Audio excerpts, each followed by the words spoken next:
Good afternoon, ladies and gentlemen. Gyle here, and welcome back to another Supreme Commander epic. That's right, ladies and gentlemen, very exciting. I finally found one. It's going to be a custom 4v4 on Gap of Rohan. Average Joes don't all leave at once. I know lots of you want a super epic Setons or Setons game, depending on how you like that pronounced, with tons of pros. I have seen a few that have gone the distance, but they've all ultimately had things wrong with them. They've gone on too long, if that's even possible, without enough action, and we're talking lulls of like 45 minutes when nothing happens, or 4 people in the game drop out of boredom, or whatever it might be. And so yes, they might have all of a full array of all of the game enders that you like to see, you don't see very often, but ultimately they haven't been very interesting. I hope you find this one interesting, though. I hope you think I selected well. First of all, quick message out from Speed. I should have given this to you the other day when I was talking about the stuff that Speed wanted me to mention. He wanted me to talk about the Supreme Commander FAF wiki, which has kind of all of the information there, and lots of people have been telling him that there are inaccuracies on there, and he wants a message going out to everyone. Well, change it then. It's a wiki after all. Anybody can change anything on a wiki, preferably no pictures of penises if you can avoid it. I know it's tough, even at our age, our stage in life, but just hold back if you can. So there you go, and I'll put a link to that in the description below this video, and if I haven't, you know what to do. Also, guys, I had a migraine a couple of days ago, and sometimes I suffer from a little bit of aphasia after a migraine, so if you expect me in the middle of the cast to say something like power gen, and instead I say toilet, don't worry, you're not going crazy. I am going crazy. But anyway, hopefully we won't need any of that. Let's go on over to the game zone and see how these guys are going to get on. So Gap of Rohan needs no introduction, thank goodness, because let's face it, there's not much to talk about on a map such as this. Let's take a look at our teams. We'll call this Team 1 over here on the left, this Team 2 over here on the right. Going first for Team 1 up here at the top left in Pontiff White, UEF. It's Super. And he's going, what is he going there? Yep, first land. And to his south, immediately, it's Undead. Very spooky indeed. In Seraphim, Elephantine Grey, also going first land. And beneath him, going Cybrin, it's Dionysus in number plate writing. He's going Baby Blue, and he's going Cybrin opening first land. And last but not least, at the bottom, almost making a clean sweep for all the races, but not quite. It's another Seraphim in Spetsnaz Green, and he's going air, so we are mixing things up, not going all land first for Team 1. It's Rapido Papa, and I hope he wins just because of his name. That is super. Let's take a look at Team 2 up here at the top in Regal Purple. It's Cryptokelius, and I'm probably just going to call him Crypto for ease. Anyway, he's going Seraphim, opening first land. Team member number 2 for Team 2, already on the way to the middle as well. It's Ozpol, and he's gone Ferrari Red, Cybrin first land. Team member number 3, it's my good friend Lexi. He's on his way to the middle as well. He's gone the dreaded Cybrin in Hallyborange Orange, and he's also going first land. And last but not least, in Baby Pink, it's Void Garden. Interesting, a Void Garden. If Malzahar tends that. Those of you who play League of Legends will understand. Anyway, he is sticking in his base. He's going UEF and opening first land. Take a look at what he's doing. It's unusual not for everybody to come to the fourth. Actually, having said that, it's a similar situation to what we've got going on here. All 3 ACUs from both teams at the top portion of the map are coming towards the middle, but the other 2 sticking it out in the bottom. And what do we got? We've got land, land, land, and land. So it's an all-land opening from Team 2. Of course, this one is set for Epicosity, guys, so leave a window open in your schedule. However, it's not like the Setons one where we get unbelievably slow sim speed, so I might speed up the game time from time to time, and as a result, the actual game time could run under an hour, but we'll see how it goes as the first few ACUs make it towards the middle.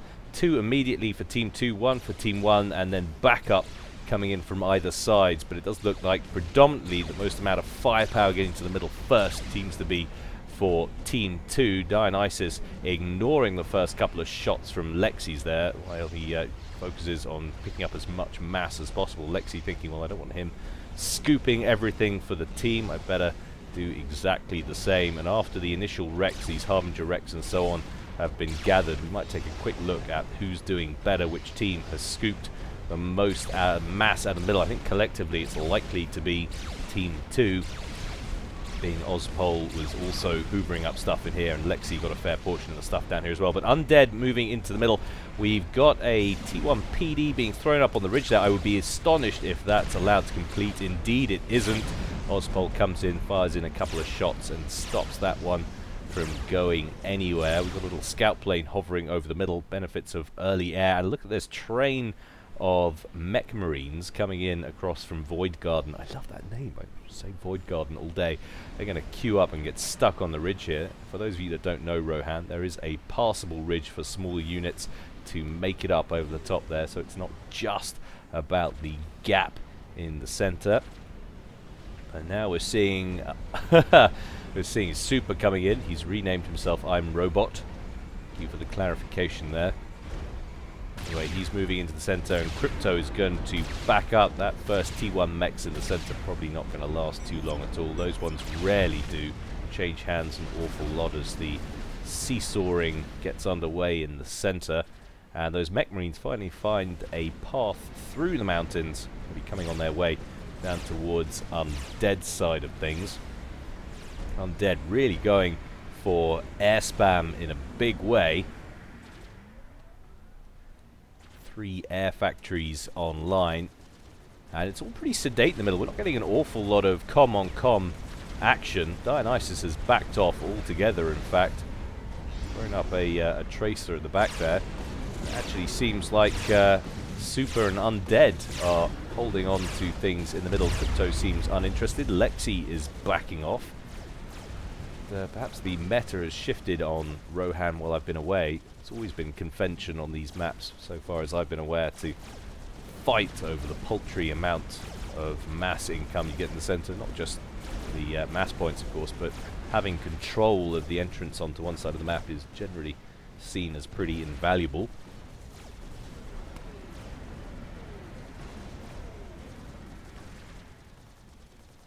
Mech Marines finding their way around here. They've lost a few of them already, been assassinating the odd unit here and there. Some NG kills have gone by the wayside. 2 kills on that one, 2 on another.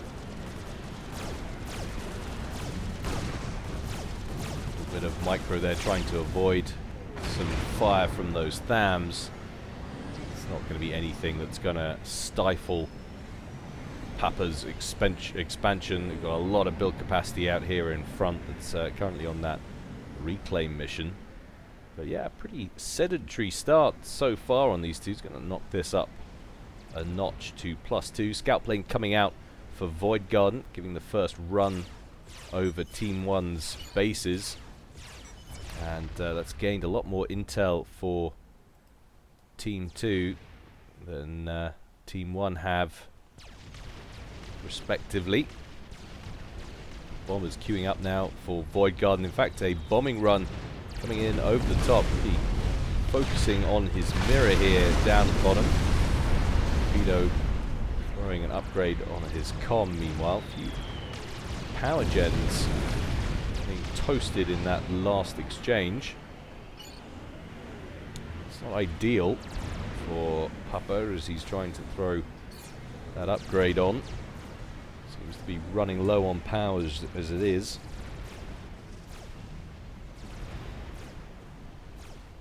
But all in all, an astonishing lack of pushing from either side in the center. I've got a little bit of action going on down here from Papa, who's returning the favor to Void Garden after his little mech marine push earlier. Fams rolling through, and then combinations of mech marines and strikers coming in to defend. Void Garden brings in his ACU as well. He's going to tidy those up without any difficulties. He did lose that forward mechs, but no, the upgrade was started on it. It was paused. Would have lost much in the way of resources on that one. But still, little or no expansion into the middle. 8 minutes gone in this one so far. Taking a look at the mass, it's all very interchangeable. Not a huge amount going on between the players.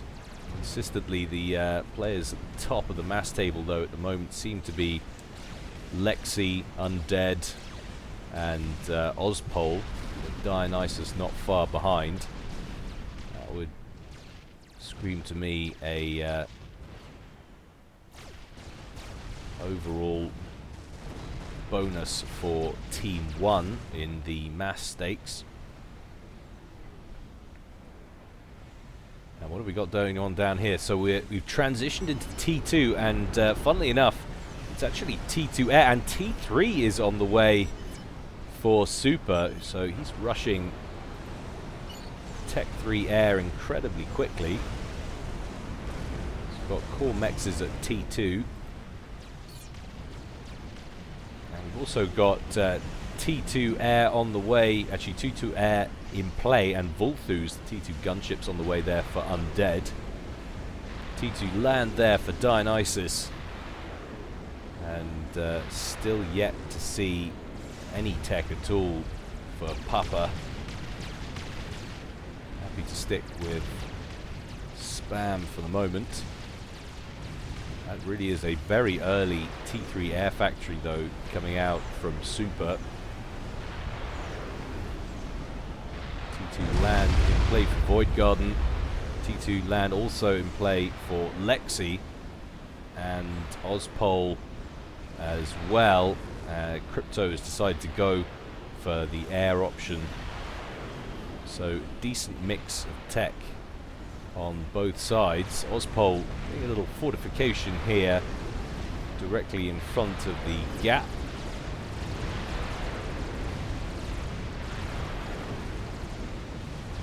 Definitely looking like Team 2 wanting to set up a more static base than Team 1. Marines pour through the gap as well once again. Strikers doing the same, but really enough of them to cause Papa any problems. Consistent exchanges between these two, neither which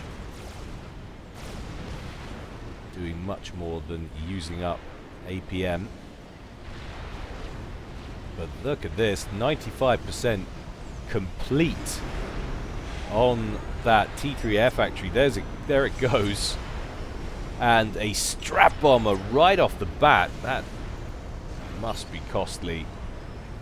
Using up the mass incredibly quickly. Power plummeting too, but once that mass bar empties, shouldn't use it up quite so quickly. And teammates feeding him power, it would seem. Feeding him resources. And I think we're about to see what a devastatingly early strap bomber can do. Yes, we're up to T2 Tech with Crypto, but he's Seraphim, so Notha's not exactly the best anti-air in the world. Take a look at what he can see. There is that signature. He's ready to engage. Bombs away. Ah, beautifully placed right in between. Let's slow this down. And he gets another one off as well, taking out a ton of T1 power gens. Look at this. This is textbook stuff right now, and the interceptors who are following in behind simply can't keep up. A T2 mechs, absolutely every team member from Team 2 is getting stung by this guy right now. Oh my god, 2 T2 P-gens. That is a spectacular bombing run. 26 kills from that strap bomber. That is beautiful stuff. And of course the Inties get a couple of shots in on the way around, almost take it out. 290 hit points left, but he's going to be allowed to get more bombs in, even gains a rank in veterancy and get some health back. Oh my god, it just doesn't stop. 53 kills. Finally, A ASF on the seed. He gets one more out, does he? Yes, he does. Oh my god. That is probably the single most cost-effective strat bomber I have ever seen. Certainly in the first 15 minutes of the game. That is brutal. Look at how many mass points we hit. 1, 2. That's been rebuilt. 3, 4, 5, 6, 7 mass points taken out. Tons of T1 P-gens. Two T2 P-gens down here. Unbelievable levels of crippling play there from Super. Man of the match. It's a little bit early for that, I know, but my god, I can't see anybody else doing anything that's gonna hurt their opponents as badly as that has. Entertaining stuff indeed. Starting to get some mobile T3 anti-air out to the front line. Not a feature of vanilla FA, is, of course, that's one of the nice additions that you can only get through FAF. Another strap bomber incoming. This time it looks like it's prioritizing Ozpol's firebase. The shields are blinking at the worst possible time. Oh my god. Ozpol loses his 2 shielded positions there. Couple of badly damaged Gunthers remain with no coverage whatsoever. The ASFs turn up in time from Crypto to shoot it down, so we don't have another repeat of that horrendous bombing run we saw just a few moments ago. But still, the bombing pain coming in from Super there. Great stuff from Team 1. Taking a look at how things stand eco-wise. What have we got here? 212 from Undead. Is that legit, or is that reclaim? Well, if that's legit, Undead running away with things, so I think it is. 166 to Lexi in second place, 156 to Ozpol. So Undead way out in front. Then we've got these 2 guys here. A little bit of scouting going on, and a little bit more T1 action going on up in the mountain pass. Going too well for Void Garden. Going back to the mass table. Super coming in behind. Undead's mass has dived off a cliff, but that's because he is bottlenecking mass. Sorry, bottlenecking power hard. There's that aphasia. I told you it would rear its head. Everyone going, yeah, shut up, Gyle. You do that all the time. Blaming it on a migraine. Astonishingly, they didn't manage to take those Gunthers out. They've now been repped up by a new hive, which is currently upgrading. So Ozpol holds on to that position. That's part of the problem for Team 1 at the moment. They don't have a lot on the ground, certainly in the centre, to be able to follow up after something like that, which is a little bit of a shame. That would have been a really nice opportunity there for Team 1 to break that position.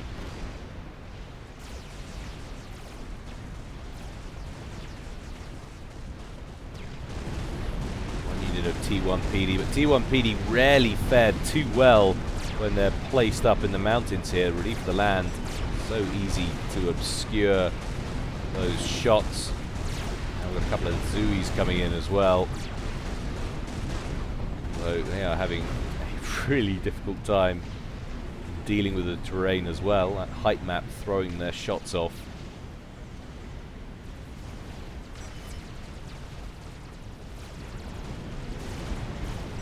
Monkey Lord online from Dionysus. The question is he going to send it in right away? We've got another one in kind there for Lexi, so those 2 matching each other step for step. And we're also getting some bricks in play now from Lexi as well, so we really are into the later stage of build-up here. That's why people like Rohan, because assuming no one falls for any outrageously early cheese, more often than not you can get into the later game toys. It's always reassuring to know that your flanks are covered.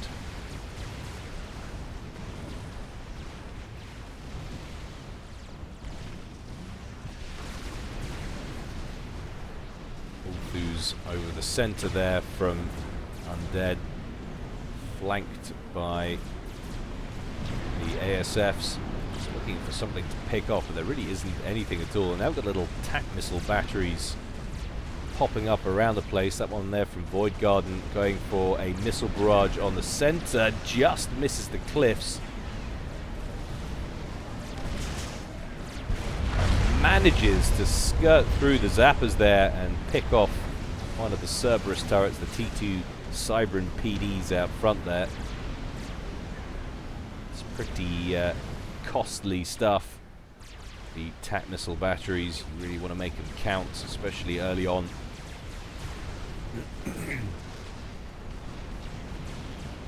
A decent amount of TMD out from all of these players. In fact, I really can't see much of a weak point. Perhaps the best chance they've got of hitting anyone would be Undead. 2 T3 mexes here and 2 T2s with virtually nothing out in front. That zapper there, but get a missile in over here. You can probably manage to deal with those.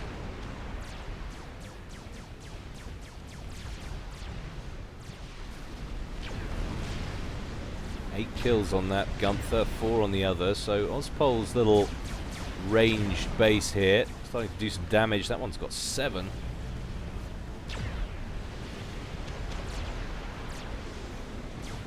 Got Lexi backing him up there with mobile firepower. Ozpol wondering if there's a nuke on the way from Team 1. Let's take a quick look at the bases to see what's going on. See anything like that in Dionysus's base. Dead's working on some upgrades on his comm. And nothing as yet from Super. I guess they're just sort of wondering what's going on here. But bombs away, going for Ozpol there. That was a lot of strap bombers piled up there.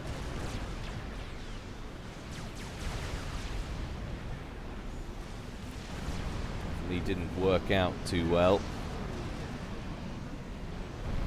and no nuke on the way as yet, I don't believe, for Team 1, but that doesn't mean it's not on the way. Certainly there is for Team 2, and that completes just as we home in on it. Void Garden getting that up pretty quickly. Question is, how much will he prioritize the missile inside?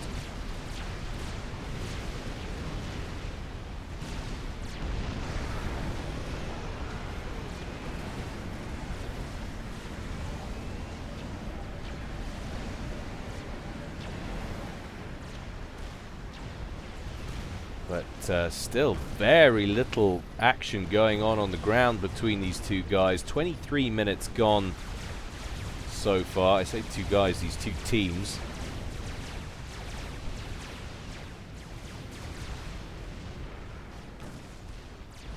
Decent amount of air coverage in the air, and if you had to give it to one, I suggest it's probably Team 1.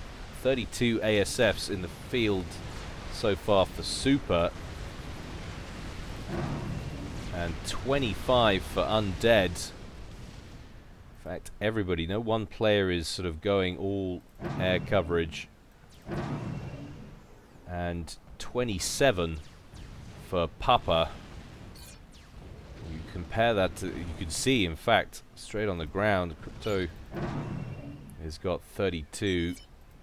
Ozpol doesn't have his patrolling, only 8 for him. Lexi has no interest in the air game at the moment, and Void Garden just a handful as well, sitting on 11. So definite air advantage so far with Team 1, but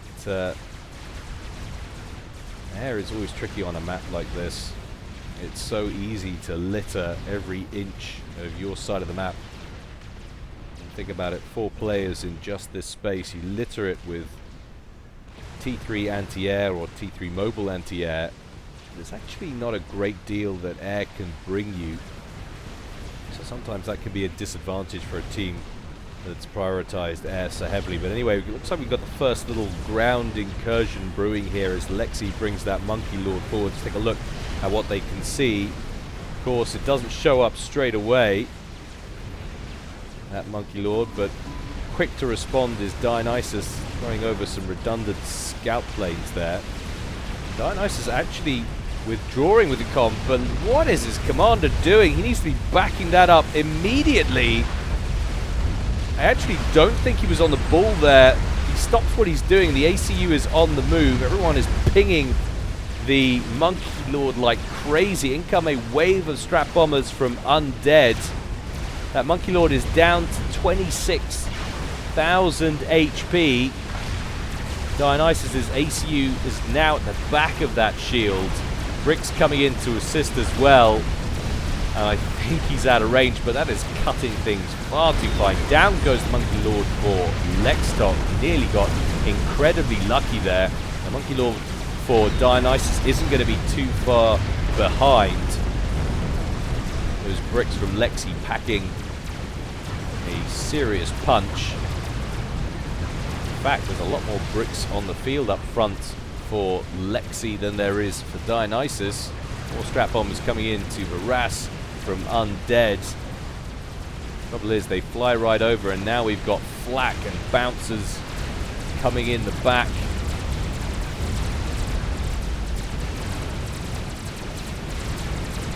Fortunately for Dionysus and the rest of his base, Undead rolls in with Chicken and the Thota hoovering up those bricks. Lexi forced to change tack and head south, try and keep those bricks alive as long as possible, score a few extra kills.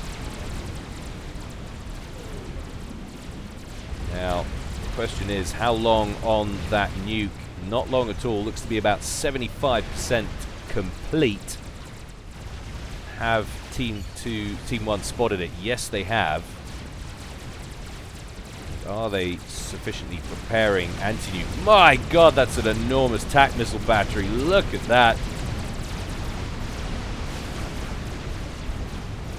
What's he going for? It's definitely Void Garden that's going to suffer.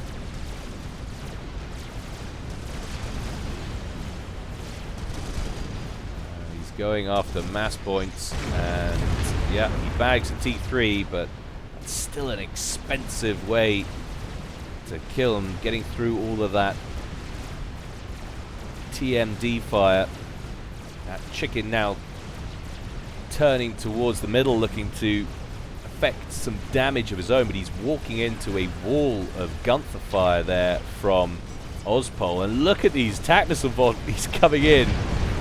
T2 mechs down, and there goes the nuke. Another T3 mechs down. So Void Garden getting peppered here by TAC missile volleys is going to respond by nuking what looks like Dionysus. I would have expected him to come down here actually and deal with that battery. And the Athota is still alive. Let's slow things up. Slow things right up, in fact. Go to split screen. See the damage that these two things are going to cause. These two instances. Dionysus is on the move. Is he going to make it out of the explosion? The blast radius? Yes, he does. And that was directly on top of a strategic missile defense. So that is what Void Garden's strategy was about. Meanwhile, over on the right here, that Chicken goes down, and that's almost directly in the center of Ozpol's fire base. And there's an ion reactor he's not going to want to lose there. He's going to take out a perimeter monitoring station if he does. And God knows what else. Back to single screen as the action stabilizes. That TAC missile battery in full flow. Yes, we had a little bit of a slow period there, but now things are really heating up, and that ion reactor is going to go down thanks to a TAC missile barrage. Down goes the perimeter monitoring station. Look at this, and then goes the T2 power plant as well. He's going to want to individually target some of these things to get these clusters of artillery broken down. Great work from this missile base down here at the bottom from Papa. Very entertaining passenger play. We've got another missile base up here, this time from Super.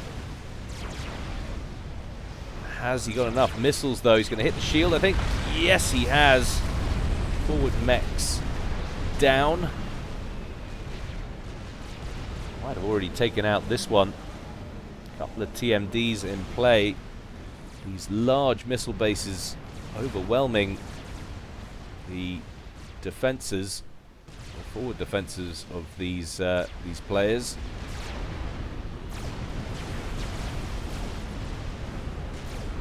Only Crab making his way home. Rejection after a date.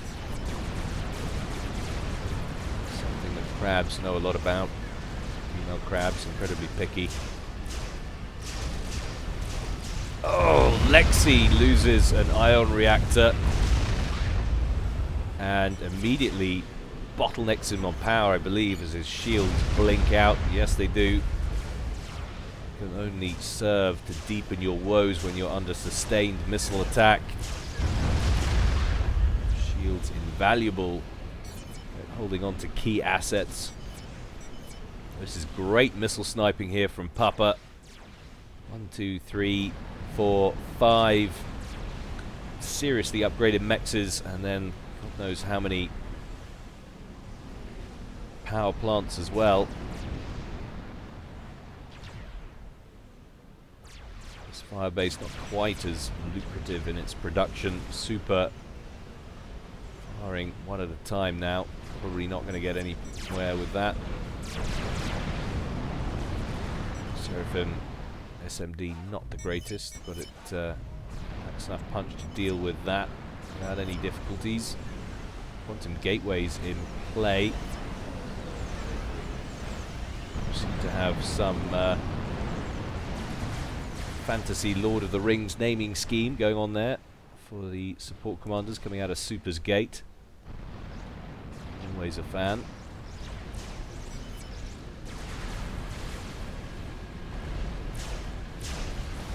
Another barrage coming in. What's it targeting?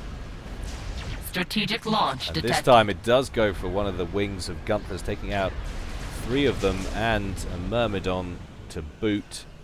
Another nuke away from Void Garden, and I would be very surprised if this wasn't going towards Papa. It does look like that way. There's pinging going on for Papa to move his comm. Where is the nuke going? Is it going for that base? It sails overhead. Papa's lucky, but it's going for his core base instead, and agonizingly there's an arse washer that's so very near to completion. That's an Awasar, not with FA terminology. Boom, baby! Love the nukes in this game. Isn't that pretty? I'm sure Papa wouldn't think so, but down goes his entire base. All of that build capacity and that experimental bomber to boot. Dionysus complaining how on earth his teammate doesn't have a SMD ready by now. And he's only just starting it, astonishingly. Yeah, that should have been his first port of call after the nuke that was launched against Dionysus. But hindsight is a wonderful thing. Now we've got 2 of Lexi's crabs. He's found a friend and he's back with a vengeance. Causing problems up front for Dionysus, who has a crab of his own coming forward. A ton of Volthus show up belonging to Papa. Slowly tickle that crab to death. Void Garden bringing in his own ASFs, as is Ozpol, and now we're going to get a large air engagement brewing over the top of this little land skirmish. Nice little bit of micro there from Crypto, trying to get in behind Super's ASFs. Wasn't expecting another wave though from Undead, and he has to pull out. And as he's doing so, he's going to lose a ton to Rapido Papa.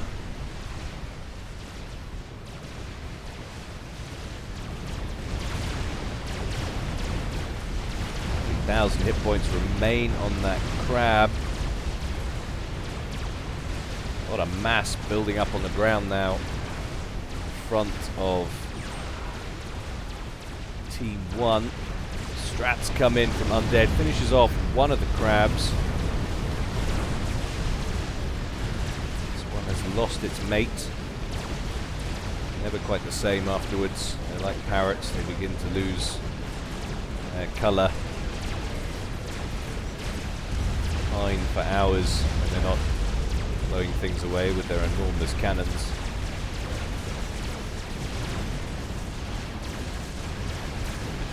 Broadswords coming in now from Super. Really are the coolest looking gunships in the world.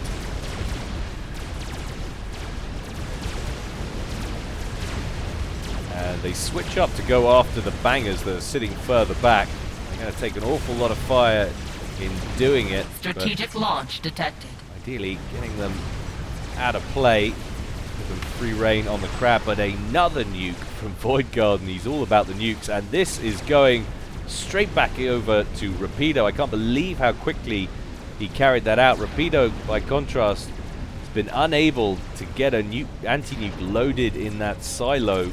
It hasn't been long. He's only just been able to complete it. Will he get out of the blast radius? That's the question. I don't think he's going to. Boom, baby! Rapido Papa. Your attack missile play was wonderful, but you are the first to be ejected from this game at 34 minutes and 30-something seconds. Dionysus not happy about things at all.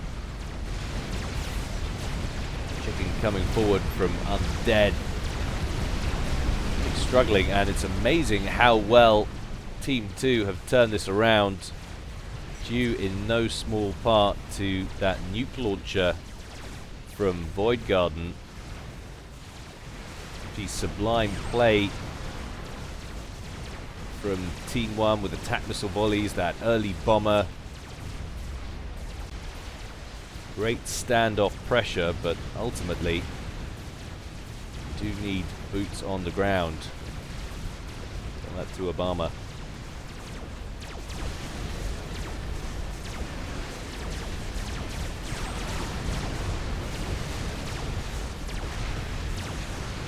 Nice strap bomb there, takes out all of that build capacity belonging to Lexstock there, trying to scoop up as much as they possibly can.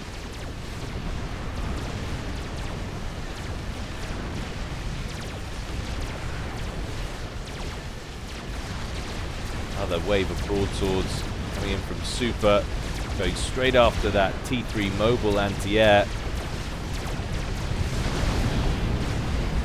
Crab down.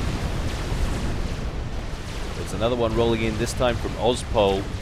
Every time they deal with one, another one shows up. And remember, Rapido Papa was offering quite a lot into the air game. So the monopoly on airplay quite so well entrenched as it was a moment ago with Team 1. Another crab down. Lexi has another one on the way in, but he's quite far out. Get more T3 mobile anti-air coming in. You see them chew through those broadswords. Broadswords just kick out such beautiful quantities of damage. Megalith down to 70-odd thousand HP. By the time they're forced to bug out.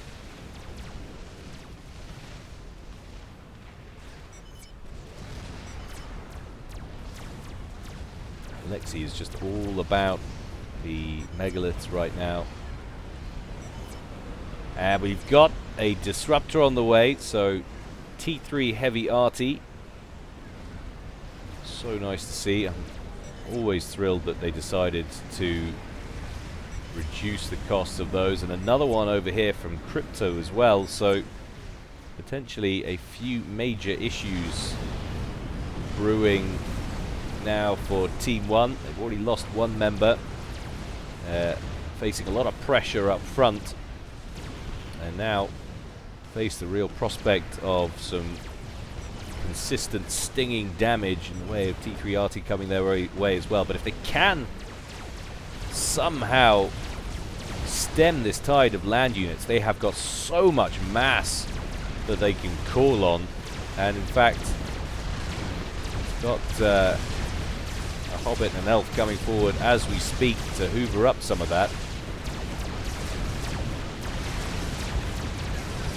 So much firepower though from those megaliths.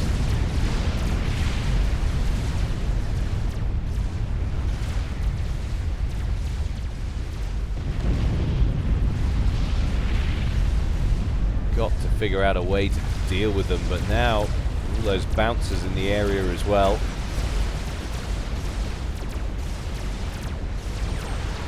It's getting harder and harder to find a way to deal with them. They can't churn out experimentals seemingly quick enough.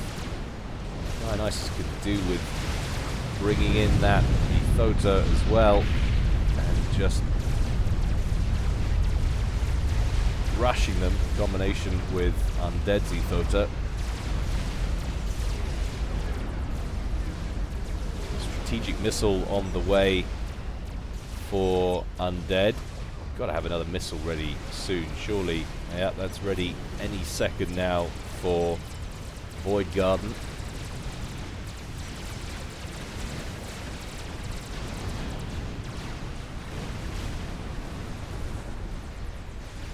"38 minutes gone in this one." Could we see a bit of yielding of ground here now finally for Team 2.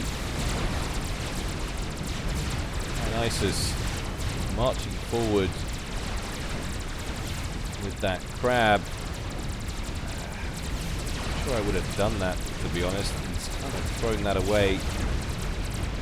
Needed to coordinate it a little bit better with the pressure coming further from behind. Peregrine took up front with pretty badly damaged battle armor there. And groups of T2 engineers being airlifted in for crypto as well.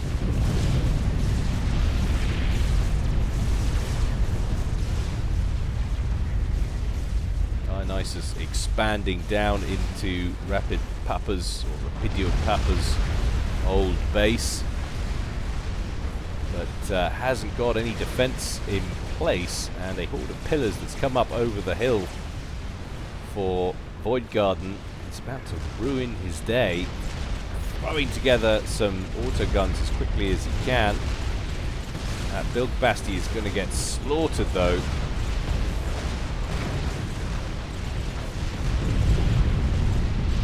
What was that? That's alright, it was a support commander. I was worried for a moment I might have missed the snipe somewhere. I think he's going to have to bug on out of there, but he managed to kill off all of the engineers and slow up expansion. That's the important part. Nice bit of strap bombing work from Undead.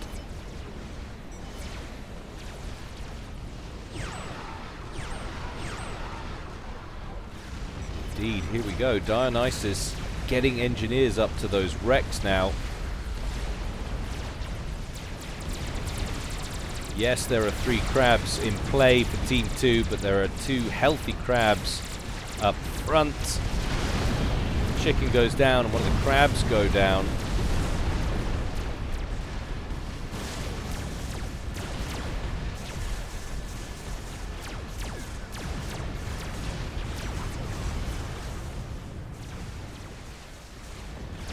Just got to be wary of all of that Gunther fire. So much artillery. Really wants to be backing up. Well, there's 2 crabs go against 1. He's not going to be getting that one out of there. Down it goes.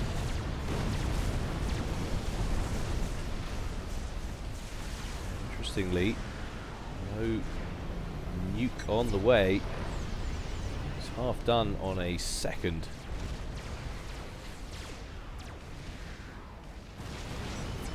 Going to be looking, I guess, for some way to snipe these anti-nuke silos.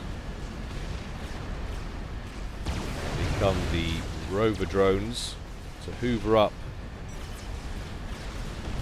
those wrecks.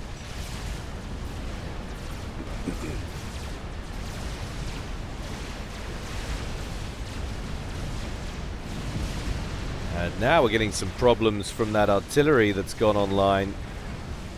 2 T3 P-Gen wrecks up at the back, but that Duke was thrown together incredibly quickly from Super. And look out. The hobbits are going to Isengard. In fact, no. There are no hobbits at all. Oh yeah, there is. Samwise Gamgee. And Shelob, of course, the little-known Jewish hobbit. Bit of a side story, that one. Doesn't feature in the main book. Seriously, who is Strategic Shelob? launch detected.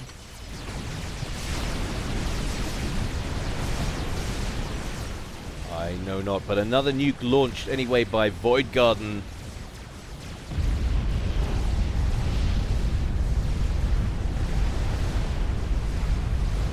Question is, where's it going?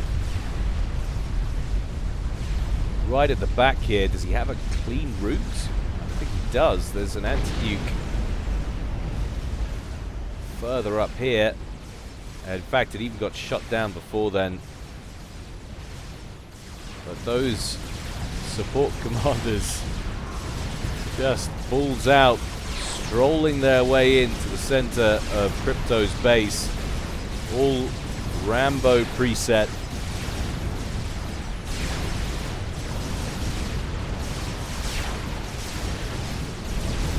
Down goes the Witch King of Angmar.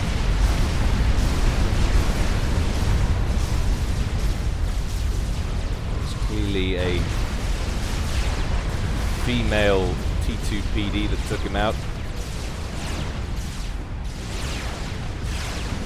And Crypto comes in with his comm, trying to overcharge, but he's taking an awful lot of fire. He's got 4,500 hit points on that comm, but they are shrinking fast. He needs to be really careful here. I highly recommend getting in behind some shield coverage. It finds Sauron with a decent overcharge, but down into the red. He takes care of Sauron. Treebeard, though, blapping away. Oh, it's going to be close. Crypto. No, he doesn't make it. Beautiful work there from Super. Major air conflict going on overhead. But 44 minutes gone, and there is the leveler. It is now 3 players apiece. Fantastic work from Super. I gotta say though, he shouldn't have come out of his shield. He should have allowed a little bit of extra damage to be put on his forward buildings, but should have sat behind his shield there, overcharging away. I guess he was feeling pretty good about the upgraded state of his commander. He let his EP get in the way, as has happened to so many of us in one game or another over the years. But Lexi now bursting through the center with his relentless crab army, which he hasn't let up for about the last 20 to 25 minutes or so.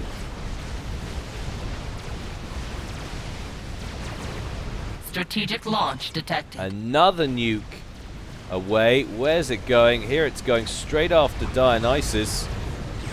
And I wasn't paying enough attention, but could that be because Lexi managed to pick off the anti-nuke? Either way, Dionysus doesn't like it. He is getting out of dodge. Gonna have to move quick. That nuke is inbound. Crab goes down for Lexdock, and all those bouncers look like they're going to follow, but that nuke is going to land. The ACU not far away. Just enough absorbs a little bit of a sun tan on the posterior of the ACU there, but actually a decent portion of his base survived. Quite surprised about that.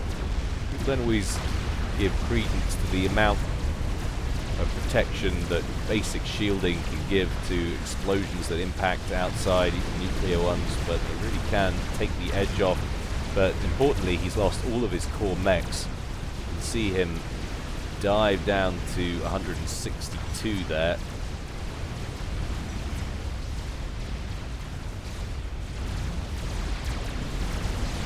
Nice as he's to send in those bricks, finish off that anti-air. Well, he had the opportunity. There's so many crabs on the field.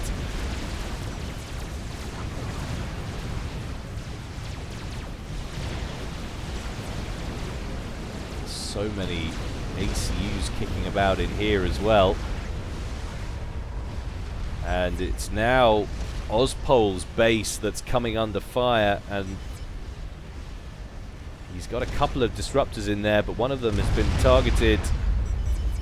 How's he doing on the power side of things? Oh, not too bad, so that it's just firepower pressure that's causing problems on the shield there, but Dionysus picked off, unable to get to safety. You could actually see him returning back towards his base. I didn't think at the time that was a bit of an error.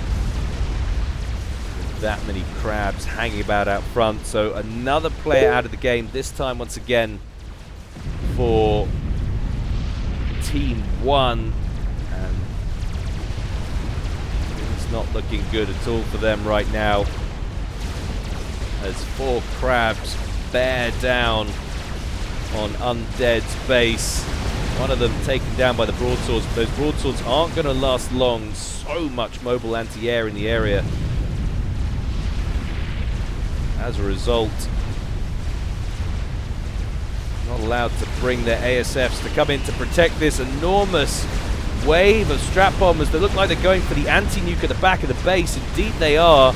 Opening the door once again for another nuke potentially from Void Garden. He's not ready yet though, so you're going to have to wait for that.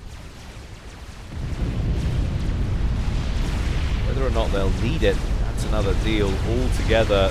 These crabs strolling up to the front door now.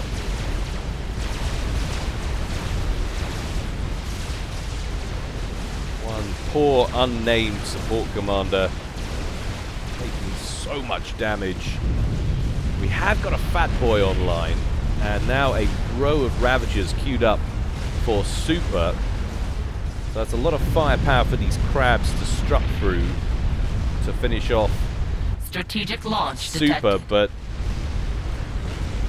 not going to have to worry about the rest of Undead's base. Undead chilling nearby, probably wants to think about moving his comm, has to suspect that it's coming that way. I'd be surprised though if there wasn't a an anti-nuke nearby up here. Super has to cater for his own base. There's one there, and I'm pretty sure that nuke was in there, so I wouldn't be surprised if that gets shot down. Here it comes. Actually, it was a little bit further south than I thought. Ah, it does. That's got to annoy them. If that had landed, that would be Undead out of the game as well. Void Garden expresses his displeasure, as only a teenager can. Joke. We all use curse words every now and again. Except for me, of course. I'm entirely rated PG.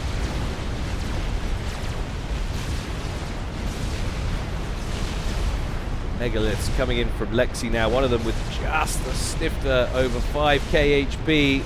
And that doesn't last long at all. Fat Boy 5 colliding with its chassis there. Brings it down.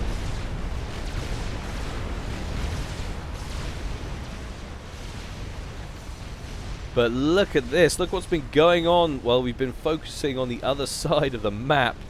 Colossal damage due, I imagine, to those dukes. Is it dukes or just the one duke?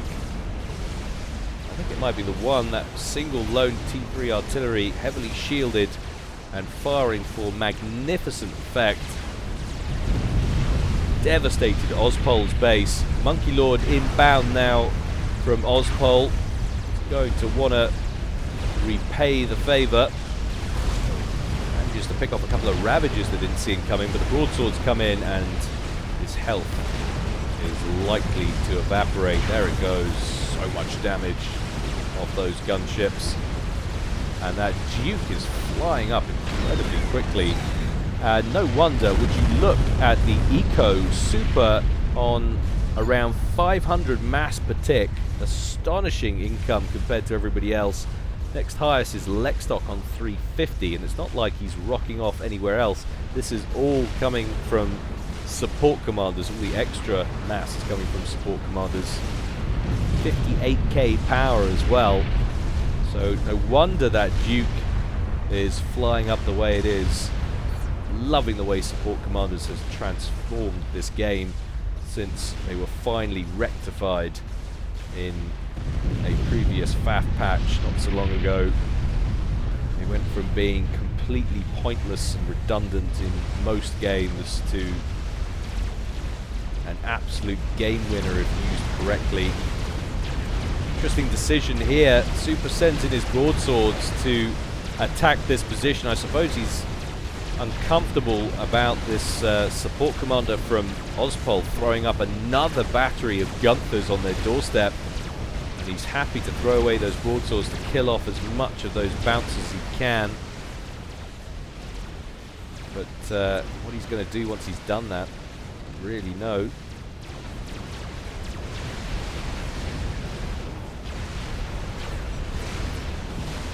Quite an even trade, those T3 mobile anti-air and most T3 gunships. It's definitely helping that he's hoovering up mass in a big way. He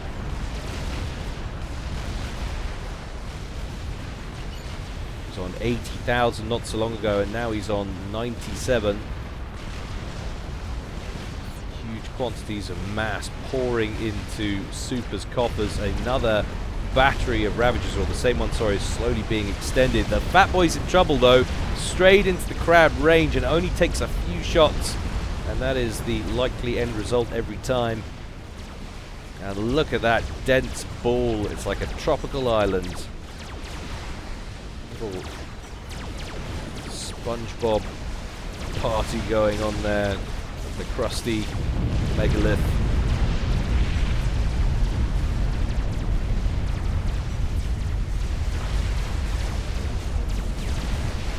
Doesn't look good now. Really doesn't look good at all. So much firepower on their doorstep. Those crabs inching their way forward. Shadowfax, the beautiful white horse, getting incinerated there. Always good to see. Still those Dukes continue to fire down. Another disruptor on the way though from Ozpol, putting it up in his forward firebase this time. Interestingly, hasn't expanded back into his old base. Definitely the difference there between the Joes and the Pros. They would have leaped on that immediately.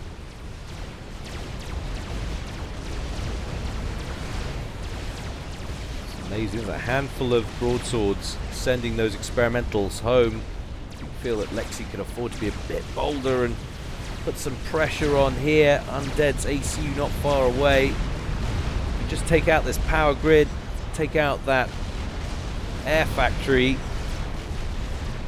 have a much easier time of things in the air. Oh no, broadswords landing in terrible, terrible positions. Just get hoovered up on the ground.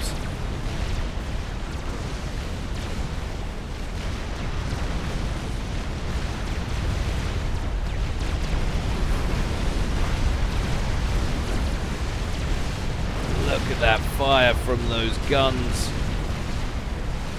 And then Fatty fire coming from the right as well, and Lexi is like, nah, I don't like that.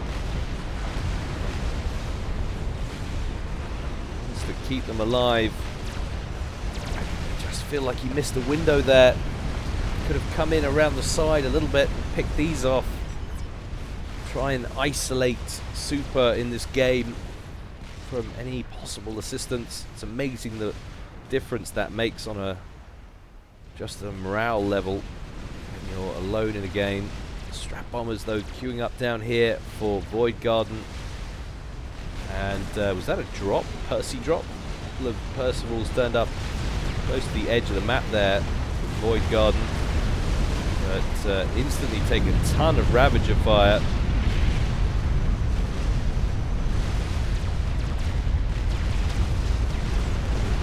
Oh no! Ravagers shooting friendly power plants. Never a good state of affairs. This is definitely Sparta at the moment. So 2 Dukes online, a ton of Ravagers and a couple of Fat Boys with broadswords and air cover to defend. Uh-oh. It looks like that Duke fire is breaking through. So Ozpol asking for UEF tech earlier so he can go straight for decent shields and not have to upgrade them. Looks like he didn't get that in play in time. And that is going to be another T3 RT out of commission, I'm guessing, along with just about everything else meaningful that he's got left. He's got these support commanders. This is definitely what they need to do. They need to set up shop over here. But look out!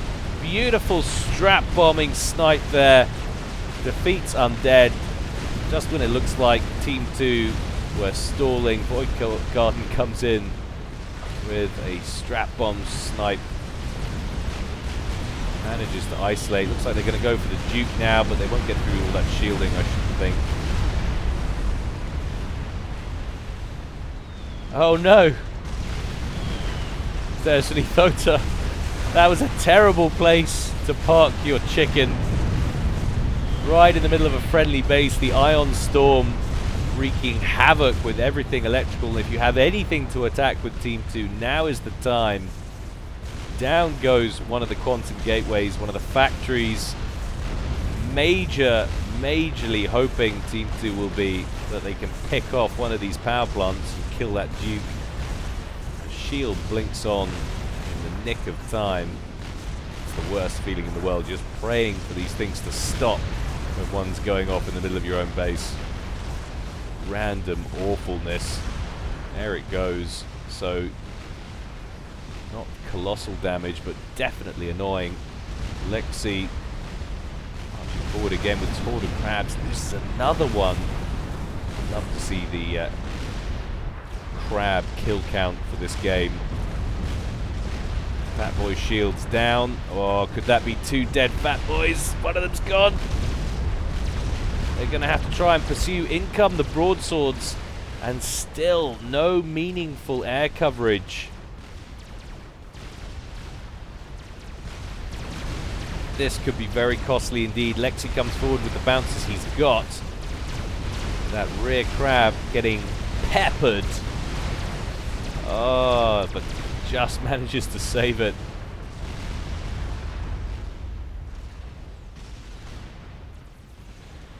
Is that another disruptor online? I didn't actually end up killing that one. This time they're going for Lexi's base. Take out that core mechs would be ideal. In fact, they're going for Lexi's comm. Or I say they, it's now just Super, but Lexi down to 6,200 hit points. And on the move. Is he following him? Yes, he is. So Lexi's ACU priority now. Priority number 1 gets under the shield of his teammate. I'm sure Void Guard will be thanking him for attracting massive Duke fire down onto his base. It's a pretty regular stream though. How many has he got? 1, 2. Is it just 2? Seems like it's coming thick and fast. More strap bombers coming in from Void Garden, but they're going to impact on the shields.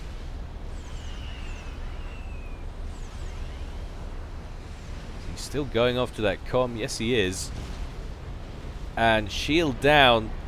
Now, is Lexi paying attention is the question. This is so easy to do. You think, well, it's fine. My commander's safe. He's undercover. But these shells coming in thick and fast. Again, shield depleted, and he's standing right next to a power plant. If that goes up, that will add yet more damage.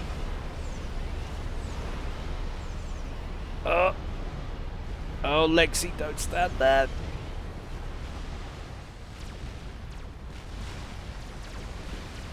Fat Boy's actually pushing back on that other side now.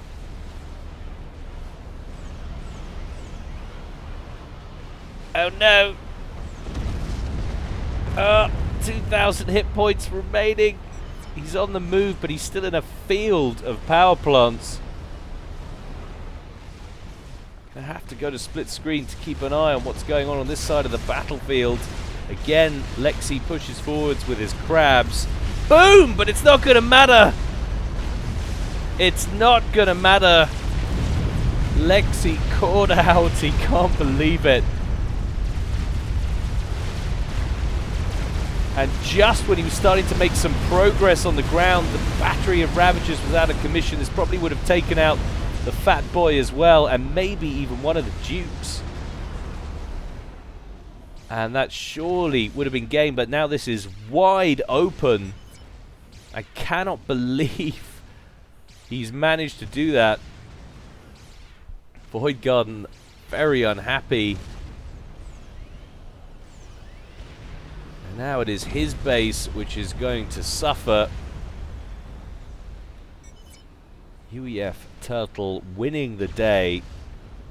I won't cackle like a cantankerous gnome. I shall just do it in my head.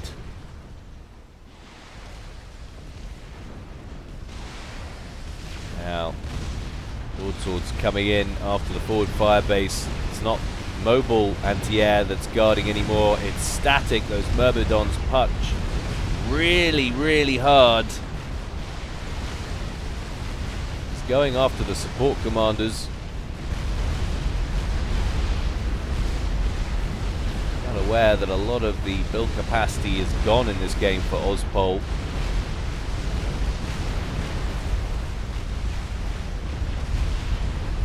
Firebase survives more or less intact. One or two support commanders got by the wayside. But the Fat Boys should be able to tidy this area up now. And once again, Ozpol is retargeted by those Dukes. Really have been game winners, I think, those Dukes. I'm actually very surprised now if Team 2 managed to pull it back from here.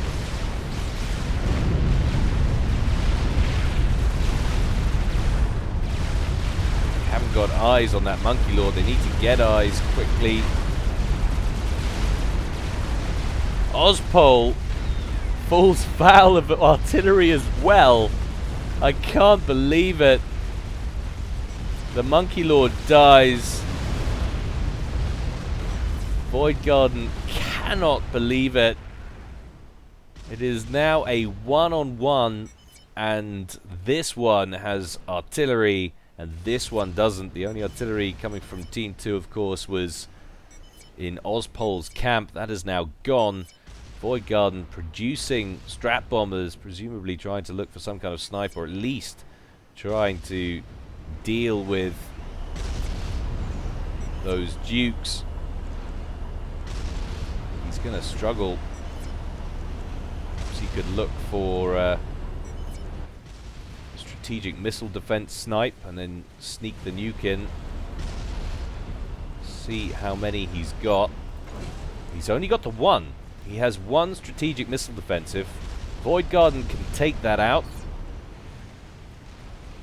Should be able to do something like that. Actually, no, ignore me, because that nuke launcher has already been destroyed, presumably by the relentless artillery. Strat bombers and Percival Continental drops inbound, but I don't think that's going to get much done. Broadswords now shadowing this drop. Void Garden well aware he's not going to get through with those. 1 hour mark in game time reached, so officially breaking the boundary for epicosity. Definitely an unusual gap of Rohan game. Merciful drop inbound. Is he going to go straight after the com? I don't think he's going to manage it with just 2 drops. Both Continentals heavily damaged, but both sets of units, and they're not Percivals until they're Titans. Oh dear. Suddenly the threat level fell into the toilet. And they're not going to last any time at all. In fact, more damage is likely to be done by that fat boy trying to defend the base.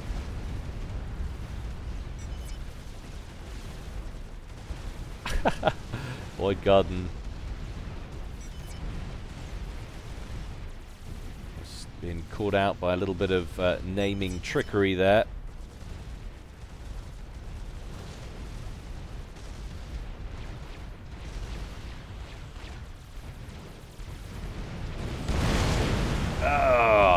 There's only one way to go. In fact, Void Garden has already been heavily damaged by Duke Fire. He's down into the red. A couple of shells just miss.